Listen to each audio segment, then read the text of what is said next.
You're listening to Systemic Error Podcast. The failure was designed. CNN panel cracks up as conservative can't stop himself from talking over woman, based on an article by Sarah K. Burris.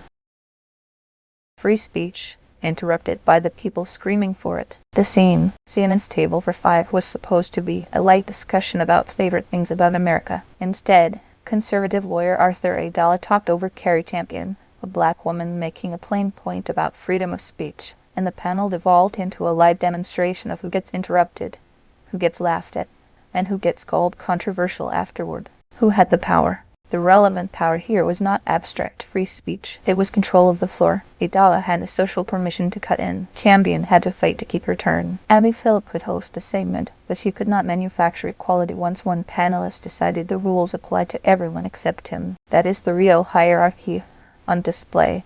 Men can interrupt, then pretend they are the injured party when corrected. The false censorship narrative. Aidala's response is the usual conservative sleight of hand. He complained that cancel culture has killed free speech because some people are supposedly shut out of the New York Times and pushed toward hundreds of other options. That is not censorship. That is market abundance with grievance garnish. The framing matters because it drags the conversation away from actual coercion and toward elite inconvenience. Being unable to dominate one platform is not the same thing as the government silencing you. Champion said that plainly, and she was right to separate social backlash from state repression. The distinction is the whole argument. Patriarchy with applause. Champion joked that men are always interrupting women, and the joke landed because it was obvious. Aidala clapped his hands. The men at the table laughed. That laughter was not neutral. It was social enforcement. It turned one woman's complaint about being talked over into a spectacle for the room. This is how patriarchy survives in polished environments, not always through overt hostility,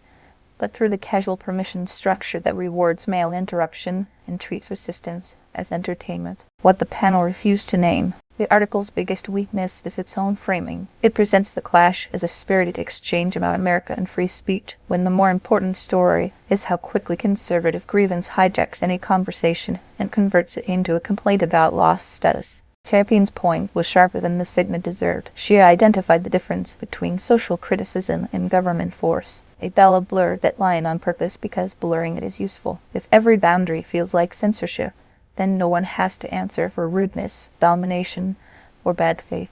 A larger pattern. This is not a small ticky squabble. It is a miniature version of modern political misdirection.